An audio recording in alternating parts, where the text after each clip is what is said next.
It was never a secret to Jen Chervin that she was adopted. Indeed, her story had even made the front page of a newspaper. But while growing up, she never knew who her biological parents were or anything about them. As a result, it was like looking for a needle in a haystack when she began searching for them 2 decades later.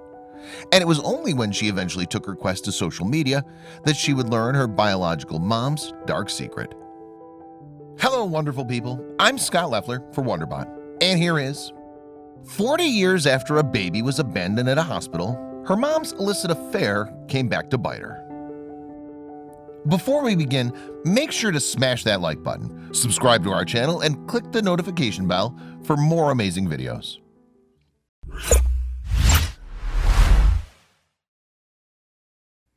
Today, Jen Chervin is a married 45-year-old teacher living in Beaverton, Oregon.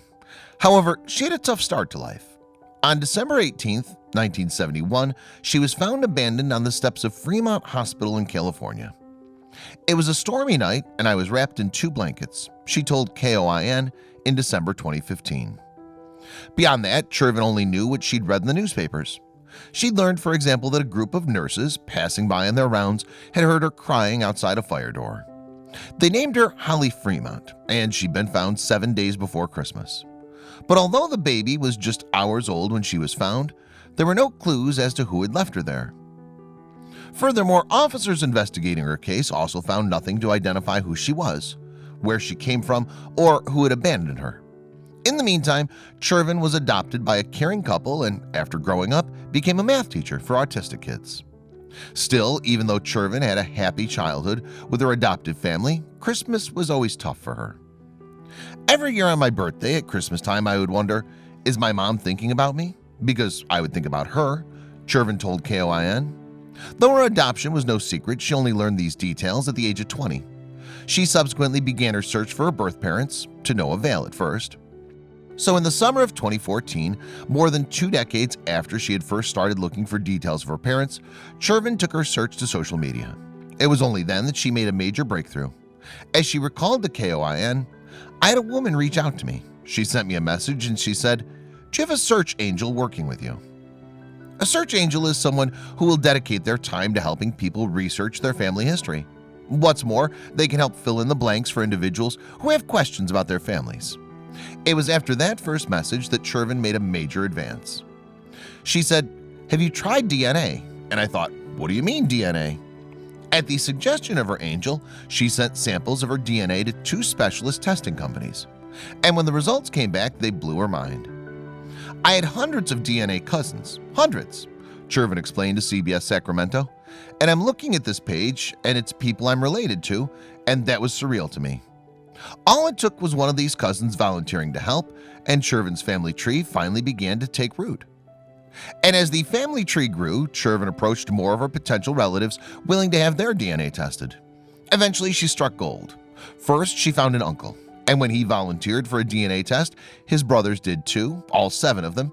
After that, Chervin had found her match.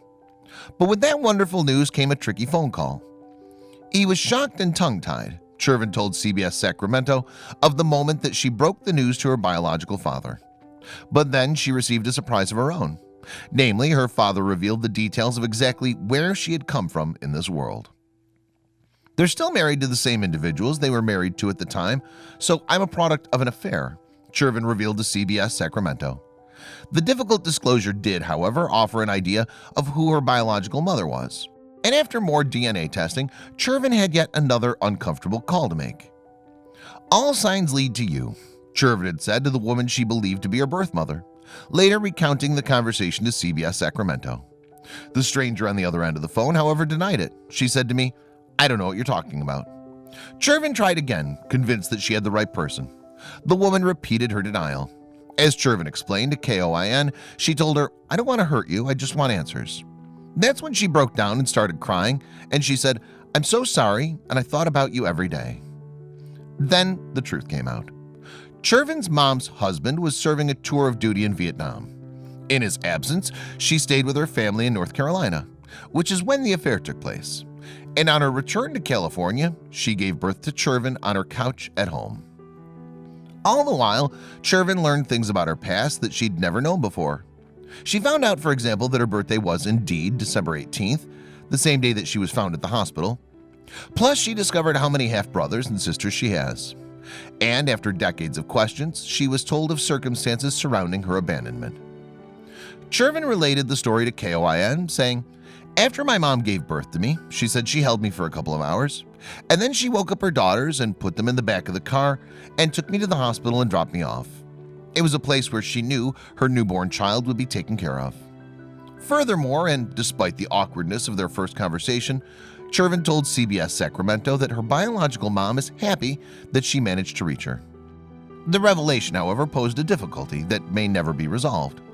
Because Chervin is the product of an illicit affair, her mom's family still have no idea that she exists. "I know she was shocked that I found her," Chervin told CBS Sacramento. "One of the first things she said was, 'You can't be a part of my family.' And she said it panicked her, and I said, 'I know, it's okay.'"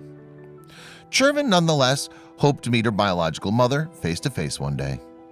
She said she had a lot of guilt and shame that she's been carrying all these years, Chervin added to KOIN. "I told her she needed to let that go." And it seems as if bridges are slowly being mended, as in 2015, the teacher received her first ever Christmas gift from her mom, a necklace with a note saying, "The cross is a reminder that you are always in my heart." Plus, whatever happens next, Chervin now has some form of closure. "It's my mystery solved," she noted to KOIN.